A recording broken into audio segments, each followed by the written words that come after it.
Olá, alunos da MF João 23. Eu sou o professor Will de Artes e hoje teremos a aula Teoria das Cores, aula número 6. Pessoal, as cores são muito importantes na nossa vida, né? Estão presentes no nosso dia a dia o tempo todo, nas roupas que usamos, nos objetos, na casa, carro, tudo tem uma cor, né? E aqui nós vamos ver então como é que são os nomes dessas cores, como é que funcionam as cores, principalmente na arte, né? Aqui nós estamos vendo as três cores primárias, que se chamam primárias porque elas são as primeiras, né? Elas são únicas, né? São cores que não dá para você fazer misturando com outras cores. Essas cores são puras. Elas têm que ser compradas dessa cor já, o azul, o vermelho e o amarelo. Por isso que elas são chamadas cores primárias. Você pega material da natureza que tem essas cores e mistura com outro material, né, que é para o seu veículo da cor, por exemplo, o óleo, o, alguma coisa assim, para você poder ter as cores, ter a tinta, né? Além das cores primárias, nós temos também as cores secundárias, que levam esse nome porque elas são produzidas quando você mistura duas cores primárias. Então, você tem o amarelo, por exemplo, mistura com o vermelho, você vai ter a cor laranja. Se você tem o azul, que é primário, mistura com o amarelo, que é primário, você tem a cor verde.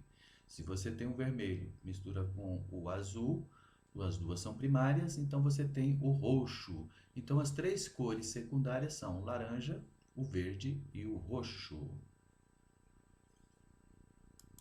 Além disso, também temos as cores terciárias, que são as terceiras, né?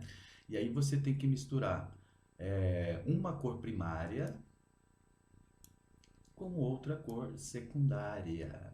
Geralmente essas cores ela tem dois nomes, né? E são seis: é o vermelho arroxeado, o vermelho alaranjado, o amarelo alaranjado, o amarelo esverdeado, o azul esverdeado ou azul arroxeado.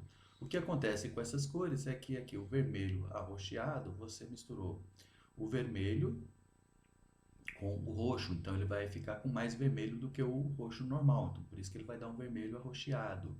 Aqui é a mesma coisa, o vermelho com o alaranjado. Você tem o laranja, que já é uma mistura secundária, e coloca mais vermelho, então vai ficar um laranja mais avermelhado, né? E aqui, no caso, você pegou o laranja e colocou mais amarelo, ao invés de colocar mais vermelho que nem no anterior, aqui você colocou mais amarelo, então ficou um amarelo alaranjado. Aqui o amarelo esverdeado, você tem o verde, que é a mistura do azul com o amarelo. Mas se aí depois de pronta, esse verde você coloca mais amarelo, então vai ficar com mais amarelo do que verde, então vai dar um tom mais amarelado no seu verde, né? Bem assim com azul esverdeado ou assim com azul roxeado. Nós temos também as cores quentes e as cores frias. As cores quentes são aquelas associadas ao fogo, né? Elas dão uma sensação para a gente de quentura. Não que a cor vai esquentar a gente, né? Mas dá uma sensação, porque a gente associa aí ao fogo, ao sol, por exemplo, né? Então, o amarelo, o laranja, o vermelho.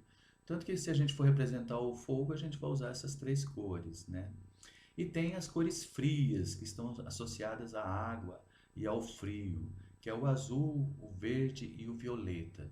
Aqui, ó, no círculo cromático aqui, dá para a gente ver bem, né, essas cores, ó, o amarelo, passando pelo laranja, aí vai para o vermelho, aí vem aqui já para um roxo, né, caminhando para o roxo, um vermelho mais arroxeado, até chegar no roxo aqui. Então, são cores quentes, né? E as frias são essa aqui, ó, começa com verde, né? Vai passando para o azul até chegar nesse verde, nesse azul mais escuro aqui, né? São as cores quentes e as cores frias. E aqui, ó, o arco-íris, né? As cores do arco-íris, que ó, começa aqui com violeta, aí vai para o azul anil, o azul celeste, o verde, o amarelo, o laranja e o vermelho, né? Dá para você ver que o arco-íris é feito a partir das três cores primárias, que estão aqui, ó, o vermelho, o verde no centro e o azul depois, né? depois aqui o azul. Pode pegar o anil aqui, vamos colocar o anil. E aí ele é a mistura, né? Você tem o vermelho, ó, e o amarelo, misturou dá o laranja. Você tem o amarelo com o verde, né? O amarelo com o azul aqui, ó, vai dar o verde, né?